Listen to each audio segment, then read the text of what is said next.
Today we're going to learn some easy, fun, and cool watercolor techniques to help you become more confident and be creative with your watercolor paintings.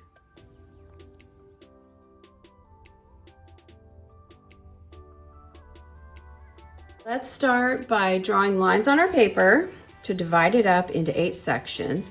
So find midway and split it in half, and then split it in half horizontally like this, and then split this section in half, and if they're not perfect, that's okay. Split this section in half. So now we've got 1, 2, 3, 4, 5, 6, 7, 8 sections. Now let's label everything. This first one is Control Wash. This one is Wet on Wet. Then we have Dry Brush.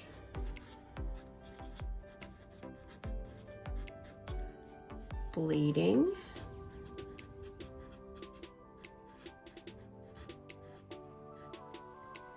Down below, let's do Salt here. Let's do Wax. Saran Wrap.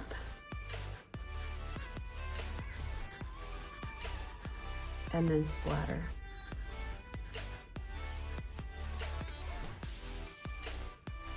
You can use any kind of brushes that you want for these. The first thing that I'm going to do is just pop in some water onto the colors that I think I might use. I might do a little bit of red, maybe a little bit of this bright orange.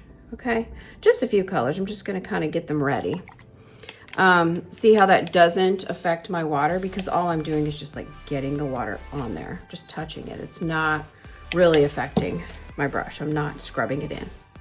Okay, so I'm going to set that over here aside a little bit, and then we'll start our first technique. We do control washes. We always want to start with a dry background. No wetness at all in the background. And then start with a dry brush. Okay? And then I'm going to grab a little bit of that blue that I pre-wet a little bit ago. And then I'm going to, I think I'm just going to do patterns, okay? But this is a good illustration of, right here, fully saturated brush, and the pigment is releasing, and then you can get this sort of effect, which this sort of effect might be fun if you're needing it, like the grain of wood. Maybe you have a picket fence or something, you want to accentuate that wood grain. Maybe you're drawing trees and you want to have some bark. This could be a little bit of texture that you use for the bark as the pigment gets released a little bit. So that's a good example of how to do that. But I'm just going to grab a little bit more. But notice how the colors are not bleeding anywhere. The colors are going exactly where we put them, and it's very controlled. So I can control everything about it, okay? And that's the one thing that people really love about control, especially if you're doing something that is realistic. Next technique is Wet on Wet. So it's just what it says. My water's not too dirty, so I'm going to grab a little bit of water. I'm going to wet this down really good.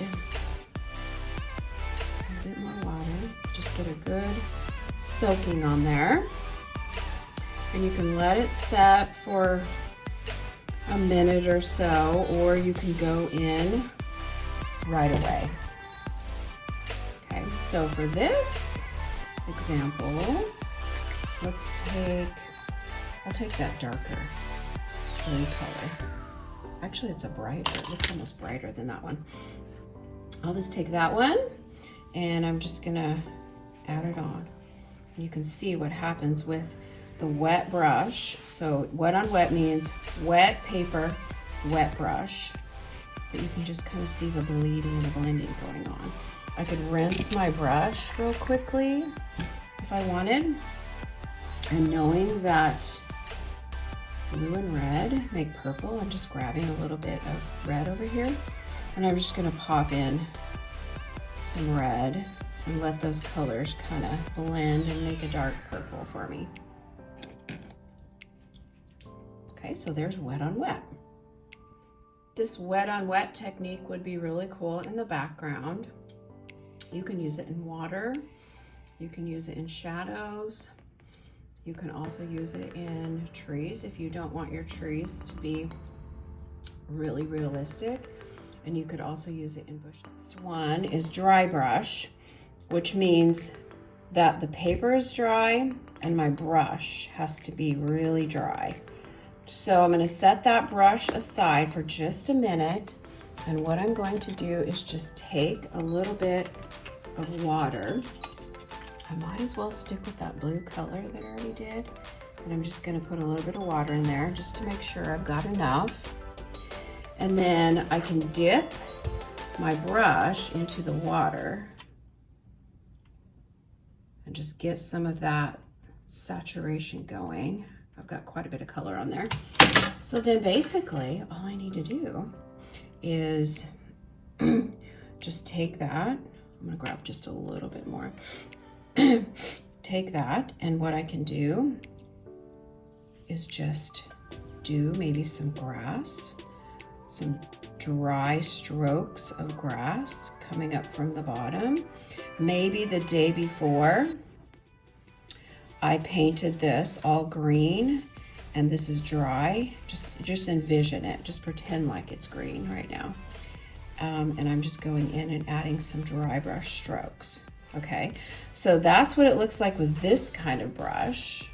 Let me show you what it would look like with maybe this kind of brush, which is one. I think you've got something similar to this. Make sure it's dry though. I'm gonna come in, what I think I might do is this. Take a little bit of water. I'm gonna put it on this green right here. And we'll do a combination of like blues and greens, okay? Dip my dry brush in here.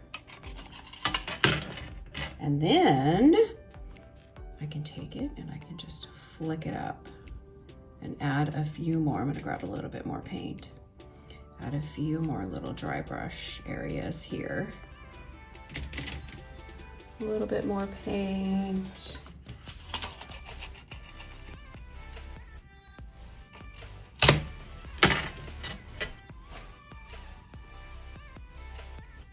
Oh, that's too wet. That's too wet. Okay, that wouldn't be dry brush. If you used it this way on your painting and you said you used dry brush in this particular area, you probably wouldn't get points for it. So Mrs. Olds doesn't get points right here because I got it a little bit too wet, okay? So that would not work. I am gonna do this. I'm gonna do a fine liner. So I've got this fine liner right here that I use for a lot of my detail work. And I know you don't have one of these, but you do have a small one. So take it, make sure it's really dry. Take it and just kind of get some on the tip there, okay? And then let's add dry brush right here. So this would be like if I wanted to incorporate some really fine lines to make some of these grass blades kind of look more realistic, or to refine some of them a little bit. Okay, I can kind of go in and refine some of them. And I'm just, to make it look more realistic, I'm crisscrossing some of these, you know how grass grows. Grass doesn't all grow up straight, but sometimes you get some that kind of bend over just a little bit. But that's what I could do, is come in and just kind of add some really cool dry brush areas. So this can be done all kinds of different ways. You could do it over layering. I mean, you've got like a background that you painted one day, it's dry. You could go in and do dry brush on maybe like some of the rocks. You could do dry brush on textures of a tree. This is just the grass example. So let's do this so we remember what dry brush is not. I want to do this on mine because I don't want you to think that this is dry brush. I'm going to X this out right here. X out. Not dry brush. This is dry brush. Okay? So let's move on to bleeding next. So take one of your larger brushes. Even though the water is getting a little dirty, that's okay. That's okay. Just stay within the color family that you're already in. And so right now, I'm using blues and greens, you know, mainly. I know I used red over here, but since the water is a little bit blue tinted, I'm just gonna go with the blue and stick with that. So let's just go ahead and get quite a bit of water on here. And then I have a brush that I use a lot. I love it because it's kind of floppy and it's really super soft. But I'm gonna go with this brush. I just dipped it in the water, okay? And then I might as well stick with that blue color because see how it's already wet? That means I can get some pretty decently if it's already wet. I'm just gonna grab some of that. Get quite a bit on your brush, okay? And then what I'm gonna do with that is drop it in. Just kind of watch and see what happens. Do you see those cool effects that you can get with bleeding? I can just drop it in. And what I want, if I wanted to do something cool, like maybe I have a bunch of flowers that are growing in the distance, you know, and I wanted to just kind of pop them in like this. I could do that, okay? What I also could do before it dries, which it's gonna take a while to dry, and you can see what's happening. Hold on one sec before I finish that sentence. But do you see, it's just because this table is slanted slightly, but it's kind of dripping right there just a little bit. If I don't want that to happen, what I could do is just take a paper towel and just kind of do this. And soak that up just a little bit. There, just soak it up just a tiny, teeny bit, okay? But what I was going to say is I could come in with a different color. This was some green that I was using earlier. So what if I went in and I just did like a little bit of green in the center there of each one, and then I can leave it and just see what happens. Just kind of see what happens. Okay, but what that might be really pretty if I let it dry one day and then I come back the next day and then I come in and maybe I draw the stems coming up leading towards the flowers, okay? I can rectify this right here. Before, the longer this sits, the more saturation happens. Right now it's not being saturated into the paper because there's so much water, you see that? So I can rectify that and move that up. Same with this one. But if it were to sit, I don't know, 5 to 10 minutes, then you would get some saturation going on, okay? If I want this one to stop flowing downward, then I'm just gonna take a paper towel and I'm just gonna, see how that works? This one has a cool effect going on. This one has a cool effect going up this way. So really what happens with bleeding is the water, anything that's wet, the pigment wants to go towards the wetness. That's why the pigment is flowing this way. It's almost chasing the water. So if you can always remember that pigment chases the water, then that will be very helpful with painting. If anything is happening that you don't want to happen, like this is still chasing and going upward, then what if I just do this and I stop? You see what I mean? I just dabbed it there and I stopped the water from getting into the paper. And so now this area is not going to flow and chase the water anymore. Okay, so that's what bleeding looks like. You can really create some cool effects with that. This technique is splatter, and I'm using this brush. I dipped it in water and I added a little bit of water to this darker color. It's like a real dark blue, almost to the violet. So what I'm gonna do with splatter, you can do splatter two different ways. You can just take your hand and put it like this, and you can just do this, okay? Now, notice, splatter, you can't control it. It's getting everywhere. I got a dot over here. I got some dots over here, which are actually cool. Those could be flowers tomorrow. So you need to be careful with that kind of splattering. But this is more controlled splattering, where you just take your finger and you just kind of flick it downwards to where you want it to create some splattering. You might unintentionally still get it in areas that you don't want it to be. That's why you could put a block right here, you know, kind of hold up a paper right here, not let it get anywhere else.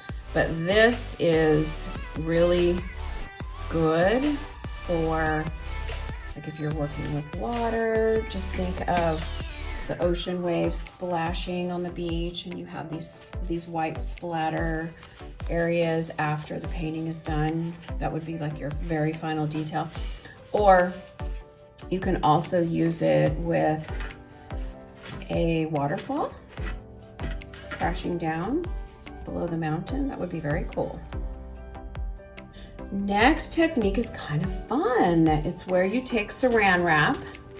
So that one's a little bit too big. You just take a little piece of saran wrap, get that ready, and then choose a brush. Doesn't really matter. I'm not even cleaning my water because it doesn't matter. And I'll go ahead and just like wet that area down a little bit. Okay. And select some colors here. I don't know, maybe some orangey. I wouldn't do saran wrap with yellow. You won't be able to really see what's going on. I'm just gonna grab some orange, and then I'm just gonna grab a little red, add a little red to it and see what happens here. There, okay. A little bit of brighter red. I'm almost thinking brown. A little bit of brown maybe. Okay. So get your colors in there. What I'm gonna do is make sure that I have enough saturation to really get it looking dark. There's my brown. There's brown up there. And then before it dries, I'm gonna take it, crinkle. I'm just gonna do this and like crunch it up, crinkle it up to make some cool little areas. And then I'm just gonna take it, press it down, and don't move it. Don't move it. Just press it down like this as much as you can. Okay, and don't move it, and leave it there till it dries, which is until the next day. Okay, don't try to pull it, smudge it, touch it, nothing, just leave it. And then do you see those areas? You can already tell what's gonna happen. Okay, let's talk about what's gonna happen here. These darker areas right here, oops, I shouldn't be moving that, sorry, I accidentally did that. But see those darker areas? What they're doing is they are going to start penetrating into the paper, and that pigment is going to soak into the paper and become really dark. And I'm gonna have some really cool texture areas right there, okay? So if you are doing rocks on a mountain or something like that, this looks really cool. I saw one of my students last year that did a tree trunk, and instead of doing the dry brush on the tree trunk, the student did this, and it looked so good. And then he went back in and added some more details with a fine little small brush, but it was really pretty. Okay, so that's Saran Wrap. Wax. So we've got wax sticks. I had an old candle at home. I just crushed it up. We also have some wax crayons. So it just depends. You can do whatever kind of wax you want, but this is just a regular cheap wax candle that I crushed up. So we're going to use that. So I'm just going to, how about let's do more pattern designs, okay? Now you can visualize, you'll have to look and see where the sun is shining on your paper, because you might not even be able to tell what you're doing. But I'm just drawing some wavy lines. So I could see maybe ocean waves. You could do it on a tree trunk as well. You could do it on rocks. There's a lot of things you could do with wax. Let's do a dark color that is going to show up. Okay, I'm doing a dark color that's going to show up, and I'm just going to paint over the top of it. You can see what happens, right? All the areas that I have waxed out, and I pressed down fairly hard, but all the areas that I waxed out are being protected from the water and the paint, right? So no pigment will get into the areas that you have waxed out. All right, it'll pool up. So the water will pool up on top right there, but it's not gonna go anywhere, because I can tell, because later on I can go in probably and just like, do that and get it off the next day. It'll just be dry pieces of paint the next day.